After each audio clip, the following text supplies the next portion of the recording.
Thank you everyone for coming today.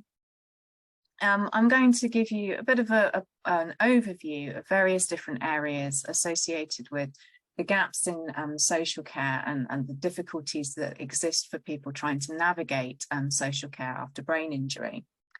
Just to give you a bit of an overview of what we're going to be talking about today, I'm going to start off by showing you some very potted history of some research studies that we have done, myself and some colleagues, that have been looking at individuals and family members' experiences of interacting with various different social care elements after brain injury.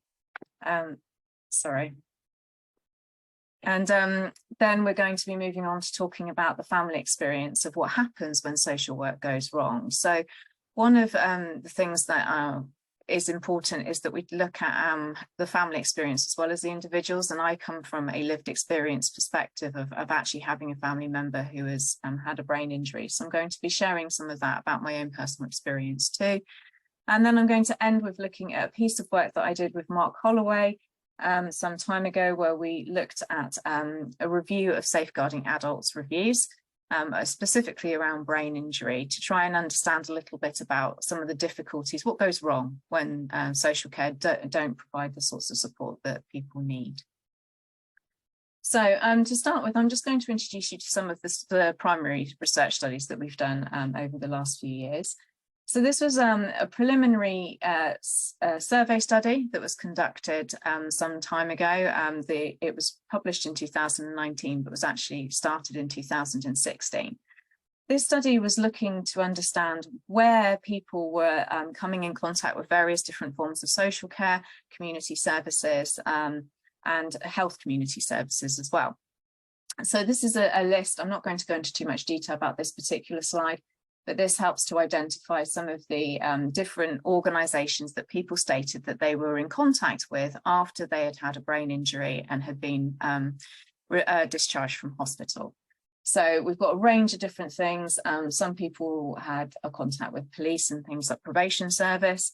There were others that were involved with sort of employment, benefits agencies, welfare organisations, social workers, GPs, as you would imagine, but then also things like drug and mental health rehabilitation services as well. So there are lots of range of different individual organisations that people had contact with.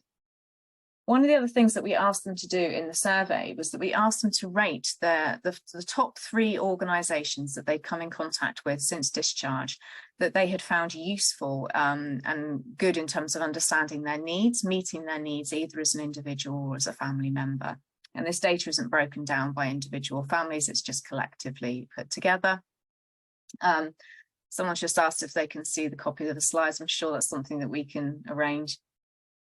So as you can see here, we've got the first best, second best and third best of all of these different organisations. So solicitors, GPs and general hospital services came out as being rated as the best organisations for managing and supporting individuals' needs appropriately, which is hopefully what we would like to see, really. And then we've also got in terms of second best, people also rated GPs, general health services, and things like occupational health as well. And then under third best, we've got similar kinds of things coming out. So that's good news in terms of our health services. What wasn't such a good response was what happens in terms of social care. So we also asked individuals to rate the 3 worst organisations in terms of not being able to understand and manage needs accordingly. And unfortunately, social work was really high up there. GPs also were very high up there. So there was an even split in the data set between individuals who'd had really good experiences with their GPs, but also individuals that had had quite poor experiences. But social services were, as you can see from this graph, quite highly represented here in terms of individuals saying that they had difficulties with that particular organisation in terms of understanding and meeting their needs. And although this was across both adult social care and children's services, this was predominantly adult social care based on the age range of the participants that were taking part and the stories they were giving us about when their injuries happened. So we then went on to ask individuals within the survey some information about their experiences. And then we followed this up with another interview study as well, where some of the participants in the survey agreed to be interviewed by one of our research team about the kinds of things that they felt were good about social care, but also some of the things that were lacking and what they felt that they needed to create a more stable pathway from discharge through to long-term care. And these are the sorts of things that people came out with. So one of the key themes was around there being a lack of knowledge and understanding of acquired brain injury within social care settings, and that actually this was something that needed to be rectified in order to make their experience better. Some of this was specific information, particularly around things like hidden disability. So in the brain injury field, we talk a lot about the fact that a lot of the cognitive impairments that people experience are not visible, they're not clearly identifiable. And there was a real sense from the participants that where there was a physical disability, there seemed to be easier for them to get access to the care that they needed, rather than individuals who were experiencing more cognitive or emotional and behavioural problems, which were either not at all visible or perhaps being put down to other things like, for example, drug or alcohol use. So that was one of the key things. But as you can also see, there's some issues here around a general sense of a feeling of lack of empathy from individuals, that actually they didn't necessarily expect organisations to have all the answers or know how to deal with brain injury, but what they wanted was a sense that they were being heard and listened to. They talked about the need for access to quality services, so services that were specifically neuro-focused, that had a good understanding of brain injury, and that there needed to be a general understanding amongst the population and social care services around the impact of acquired brain injuries, particularly on cognitive and behavioural difficulties, but also some of the other factors like the quality of life issues that go alongside having a brain injury for both individuals, but also for family members as well. And then the final theme that came up was this issue around safeguarding, that a lot of individuals were highlighting that services didn't seem to understand the level of risk that could be associated with having a brain injury, particularly in individuals who have got executive impairments, where they may not be able to do that weighing up and measuring of information to take appropriate care of themselves, and that this was being missed a lot by social care. So that particular statistic around the safeguarding led us into doing another study with the British Association of Brain Injury Case Managers, where we asked the case managers to complete a survey, and also some of them completed a follow-up interview study with us, looking at their experiences of the Mental Capacity Act and how that relates to individuals with a brain injury. What we were interested to see was whether they felt that services, statutory services, particularly adult social care, had a good understanding of the difficulties associated with brain injury and where the problems around mental capacity might come in. As you can see from the data here, that there was a lot of issues that arose. One of the first ones was around the fact that all the case managers, all of them in the sample, and it was over 100, identified a lot of disagreements with other professionals, that they quite often were stating that their clients did not have capacity to make certain kinds of decisions for themselves, but this was often being ignored by social workers and other health and social care professionals. They seemed to be being put down to a view that because they were private practitioners, they had some kind of agenda that was perhaps financially focused, rather than necessarily having the best interests of the client at heart. But also there was a sense that the case managers identified that they know these clients very well. They've worked with them over a long-term basis to have a very good understanding of where their difficulties lie. Whereas by the very nature of the way adult social care is structured now, social workers don't have the ability to form those kinds of relationships with individuals. So they're coming in with a very limited knowledge of the individual and what's going on in the family environment to base their decisions upon. There was also talk about hidden disabilities again, and that this linked very much with poor assessment of mental capacity, that in a lot of cases capacity was being assumed without necessarily being assessed for in any way. People weren't taking into account things like fluctuating capacity that for individuals with brain injury, things like fatigue, for example, can impact massively on their ability from one day to the next as to whether or not they can make best interest decisions for themselves. And also there was a big problem here around the difficulties that are associated with executive impairment, particularly the lack of insight for some individuals with brain injury. What we now, a lot of people know as the frontal lobe paradox, this idea that individuals can talk the talk, but they can't necessarily walk the walk. They can say they're good at doing something, they can wash and dress and take care of themselves, but actually in reality, they may not be able to do that. And that's possibly to do with issues with executive impairment rather than physically being unable to care for themselves. But the case managers talked a lot about the vulnerabilities that existed within the population of individuals with brain injury. They talked a lot about difficulties with welfare, people living in really poor states of housing, experiencing self-neglect, drinking, people going into prostitution, all kinds of really awful stories that weren't being picked up necessarily as safeguarding issues.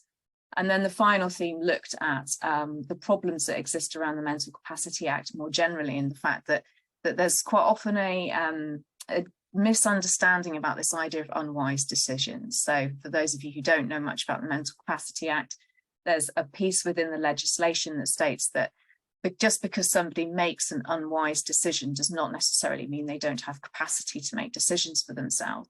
And while that's true, the guidance does state that it's important that we look at those unwise decisions in context. And if someone's actually repeatedly making unwise decisions, then that may be an indicator that they don't have the capacity to take care of themselves in particular ways, in which case a mental capacity assessment needs to be done to identify their ability to do so, and that this wasn't necessarily happening routinely within social care, which ultimately means that individuals then and family members are not necessarily receiving the access to support services that they need. And just to highlight to you, in case individuals on the call are concerned that this is just an issue that relates to mental capacity, it doesn't. It relates to safeguarding more generally as well. So a follow-on study that we're just about to put into a publication at the moment was looking at safeguarding more specifically. So we went back to case managers, did a similar kind of structure of study, looking at what the safeguarding issues were. And we're seeing a similar kind of pattern coming up, that even within individuals who have capacity, they would pass a mental capacity assessment that was done appropriately. There are still huge amounts of risk associated with the way they are taking care of themselves at home, and therefore need access to more appropriate services in order to meet their needs, their care needs, and also the needs of the family members. I just wanted to touch then on a project that I'm working on at the moment. This is called the Heads Together project. It's a research for social care funded study from the National Institute of Health and Social Care. And what we're looking at is trying to understand a little bit more about what social workers do and don't know about brain injury, but also trying to get a better sense of what the barriers might be for helping in social workers to actually gain a better insight into what it's like for families and for individuals with a brain injury. So this consists of a wide series of packages of work, which I don't have time today to go into, but the sort of headline is looking at what kind of research is out there in the social work community around brain injury, of which I have to say is that woefully small amounts of research has been done in this area. What we're seeing is that social workers are telling us that there is nothing in terms of pre-qualification training, nothing in terms of early new qualified social work training, and actually even the existence of things like specialist brain injury social workers that used to be fairly common 10 to 15 years ago has kind of fallen by the wayside, and it's no longer considered to be an appropriate or necessary specialism, even though we know that brain injury accounts for the leading form of disability in adults under the age of 40. So we know that every social worker is a brain injury social worker, and yet it's not being provided as part of the standard part of training. And the study I'm going to go on to talk to at the end is the SARS review that we did, which looked at some safeguarding adults reviews that exist out there for individuals with brain injuries. So moving on then to talking about my own personal story. SARS is a safeguarding adults review. So it's when an individual has died when they were under the care of services. So my personal story is that my brother had a head injury when he was 21. I was 22. I was 12 at the time. He underwent a serious road traffic accident, was in hospital for many, many months having neurorehabilitation. He was in a coma for the best part of nearly 4 weeks. And had serious injuries, a range of different things, right side hemiplegia. He had a range of cognitive impairments as well, executive impairments. He had mood disturbance, difficulties with processing information, what we call speed of processing issues. So he would talk to individuals in conversation. It would take him a long time to be able to process what had actually been said in the conversation. So was often struggling to keep up, particularly in groups. And while his care during the time when he was in hospital was second to none, we certainly had no issues about this at all. One of the things that we discovered when he left hospital was just the sheer lack of service that existed for him at that point. So he had no community rehabilitation. He had a named social worker because that was back in the days when that was still a thing, but they didn't really provide any kind of support because it was viewed that he could wash and dress himself, so therefore didn't need any access to services. He had to actually train himself to walk because he wasn't given any of the access to those services. He had been suicidal prior to his accident due to mental health difficulties and the fact that we later found out he'd actually had 4 subsequent previous brain injuries in childhood that hadn't been identified at the time. But there were lots of risky issues that meant that he became even more volatile in terms of his behaviour and mood afterwards. He had lots of emotional outbursts. He was very aggressive at times.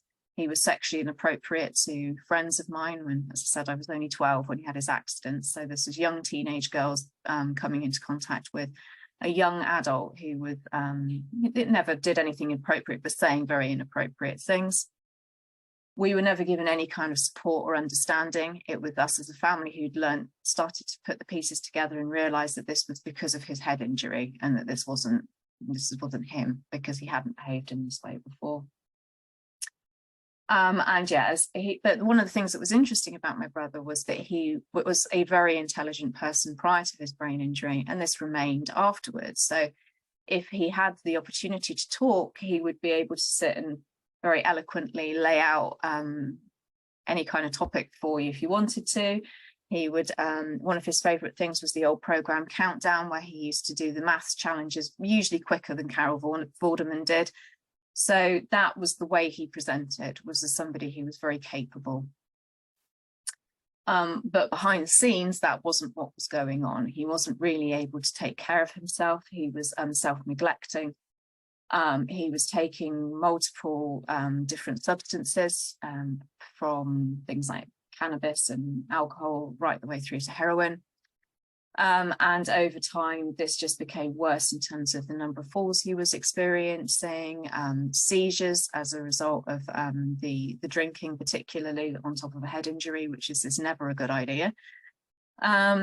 And in all of this time, we were never really informed as a family. He would be in and out of hospital, but because he was an adult, he was viewed as being responsible for himself. And therefore, we as a family didn't seem to need to be involved. So in 2006, I formally became his advocate in an attempt to try and make sure that when these things were happening, I was being told that they were happening. And also because of the fact that he was quite often being referred into a service and then being discharged because they would send him appointment letters. He wouldn't necessarily remember to attend them. And therefore he would be viewed as being disengaged from various different services. So by being his advocate, the idea was that I would be able to go to those appointments with him and support him. This, unfortunately, was never enacted by any service from in the 6 years between then and 2012. Until my brother turned up at our local Headway centre reporting that he was suicidal and that he planned to take his own life that evening, at which point they phoned the GP. The GP said it wasn't their responsibility and that they needed to phone adult social care. So adult social care was contacted. They said it was not their responsibility, it was the GP's responsibility. So went back to the GP, who said, well, he has a sister who is his advocate, you need to speak to her about it. So now, as I've already been introduced as a health and clinical psychologist, but that doesn't actually make me in any way capable of being responsible for somebody who is suicidal. That is the job of organisations. And that was the only time it was ever even noted that he had an advocate, let alone it actually being appropriately employed.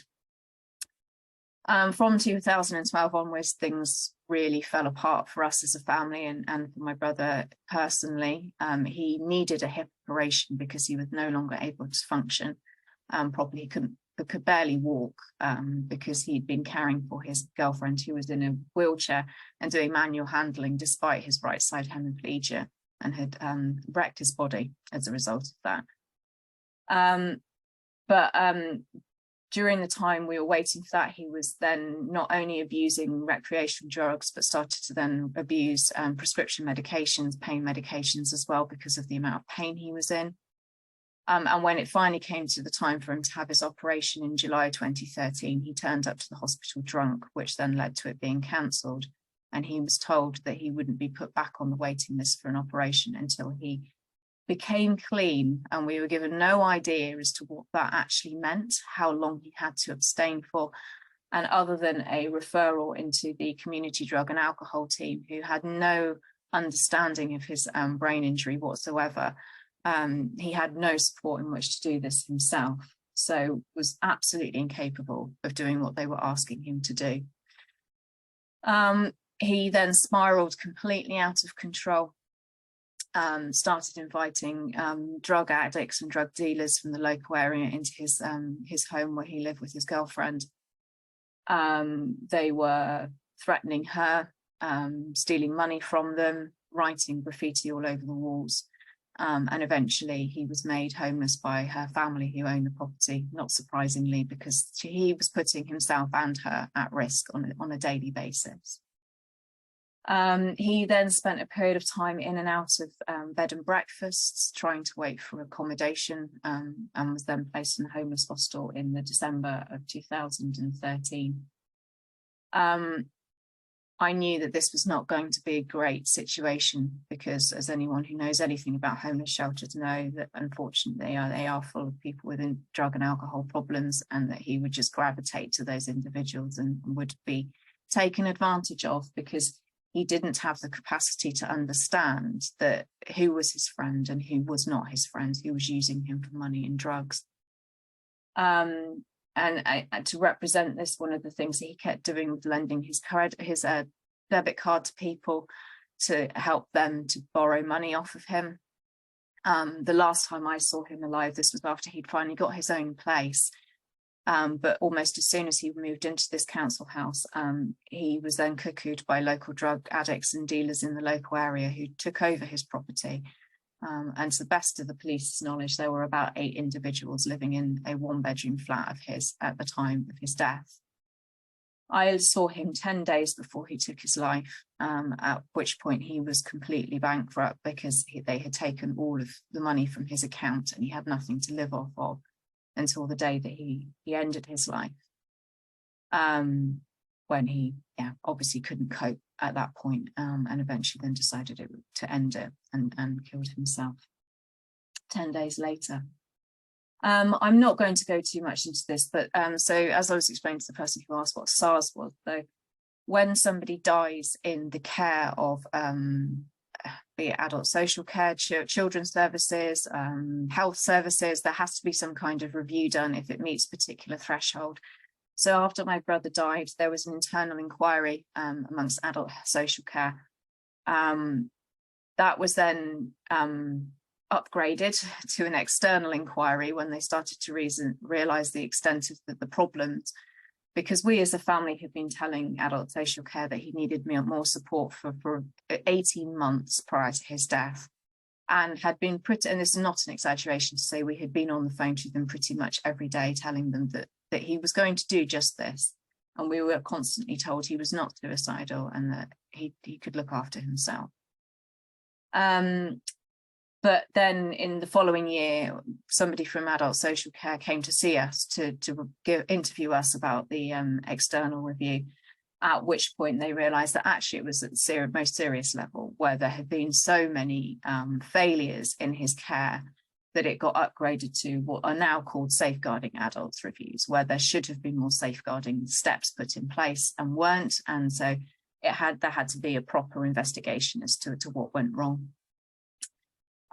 These slides I'm sure will be made available, but there's just some key things here that are really important. One was the fact that there had been 3 safeguarding alerts made by different organisations about my brother in the 18 months prior to his death, so 2 years prior to his death. And while each of those didn't meet what the local council would have viewed to be the threshold for safeguarding intervention, one of the things that the review concluded was the importance of having a historic view of these things, that actually you need to look at these things in collaboration, because if people are beginning to spiral, you would expect to see more safeguarding alerts being made about them, and that they need to be viewed as a group rather than as an individual set of cases.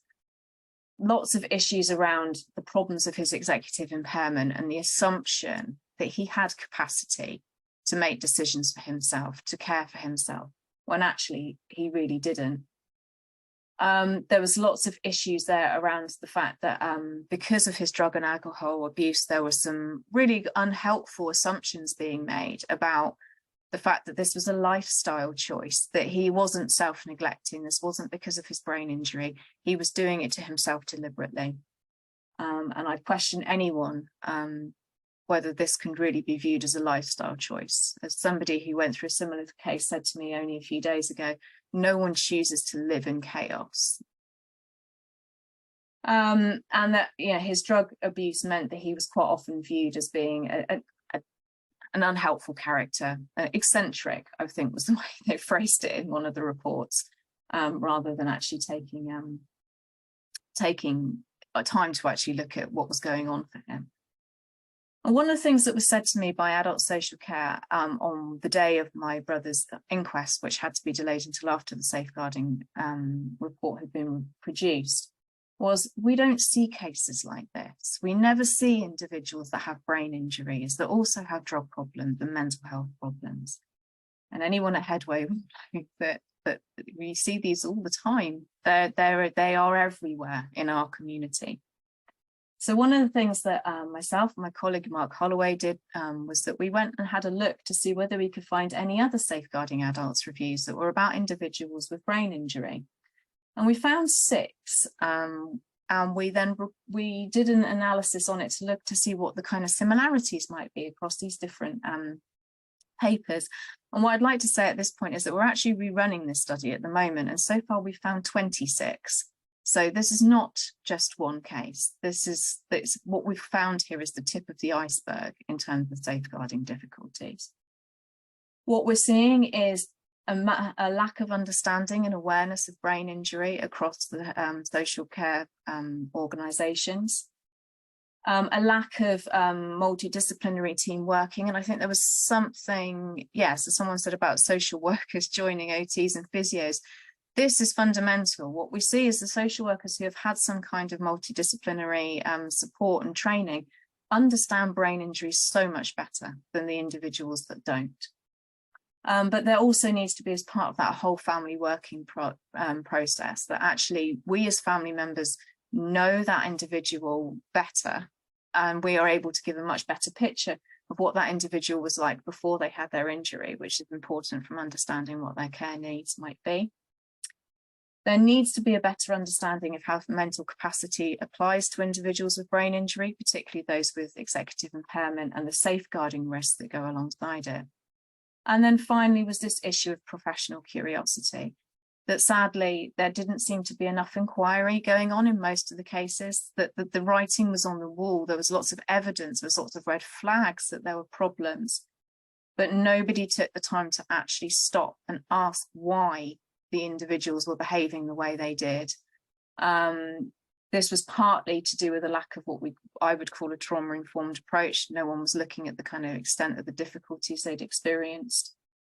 There was also a problem there that social workers seemed to be quite concerned about depriving individuals of their liberties. And I think it's time that we moved away from this idea of seeing protectionism and empowerment as two ends of a continuum. You can put protection in place to empower an individual, and that is the way that the mental capacity act should be applied. And finally, we need to address the fact that there is an unconscious bias in our society more generally around people who present as slurring, not walking right, and that may be more drug related rather than a brain injury. But actually, we need to ask that question, is that really what's going on here?